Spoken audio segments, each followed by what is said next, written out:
In this video, I'll be revealing the true story and lore behind 99 Nights in the Forest. Also, I will be live streaming, so please go ahead and check that out and let's get to 50 concurrent viewers. Now back with the video. So the story starts off on May 1st of 2023. There's a mother that boards a Cessna 206 plane with 4 other children. And after a little while, the plane goes down, there's a engine failure, and then the plane crashes. And when the plane does crash, nobody really survives except for the 4 children. The mother does survive for, I believe, a few days, and then the mother's able to pass down some knowledge to the 4 children. Now, the 4 children, there's a 13-year-old, a 9-year-old, a 4-year-old, and one that's literally 11 months old.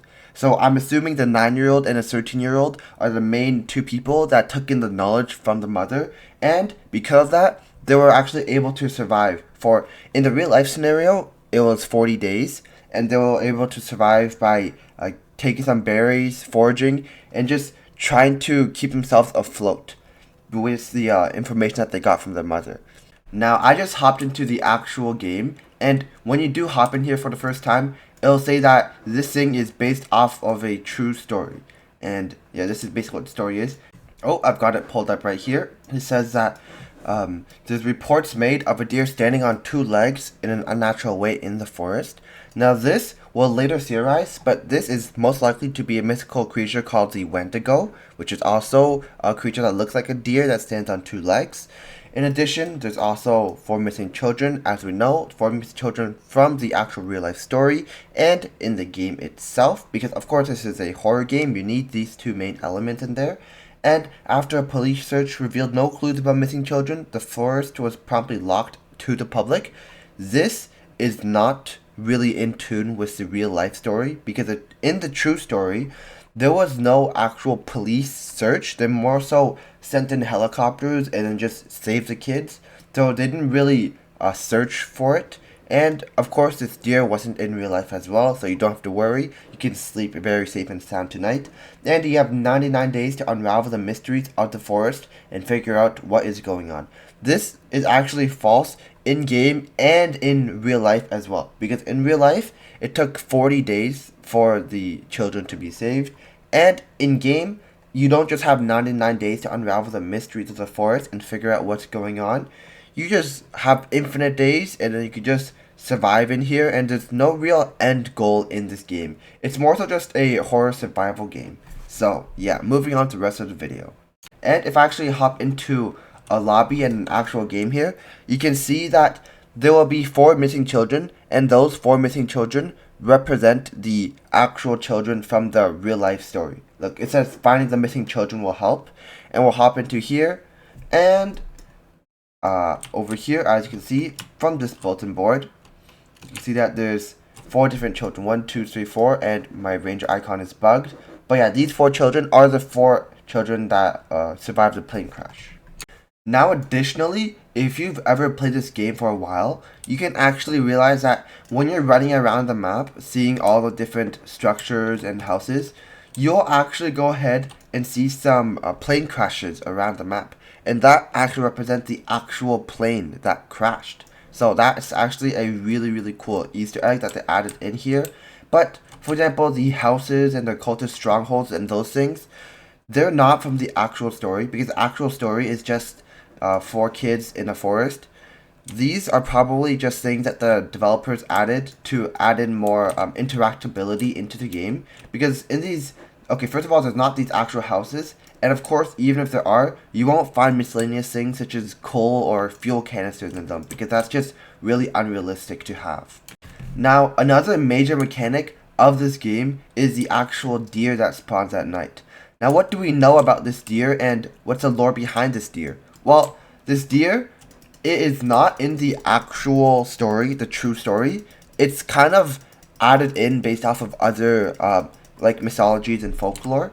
So the closest thing that we do have to it is a Wendigo, and a Wendigo, it basically looks like a deer standing on 2 legs. It looks the exact same as a deer in 99 Nights in the Forest, so that's probably where it came from. Now, there's actually a lot of different theories that people have come up with about the deer's relation to the actual story. Now, the first theory is that the deer actually took the children, like took them in, and then now we have to save them. Now, this is related to the game because in the game we can see how the children, they're like in these caves, and these are obviously man-made caves because they have bars around them. So this is probably a part of the like video game story. But in the real life story, it's not that related because the kids weren't actually taken in anywhere. They were kind of just there in the forest.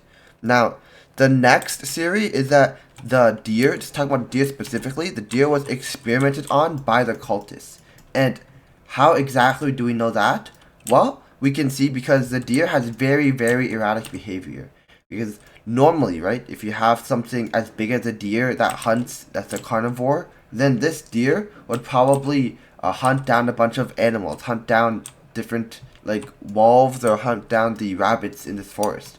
But the deer ignores all of that and just goes for us humans only, which is very, very weird, and thus hints that the deer is actually not a natural creature, and it is like an experimented on being, and it's just unnatural. And it's likely created by the cultists because, as you can see, the cultists are the only other people in here that have any reasonable amount of intelligence. No other animal, such as the rabbit right here, or the wolf, or the bear, would have the intelligence to actually go ahead and experiment on the deer. And also, during certain nights, such as when you go ahead and raid the cultist, the deer's eye color changes, and it changes to a it's bright red, and the bright red, it's one of the theories is that the cultists have programmed it so that it can basically anger the deer and anger it to a moment where the deer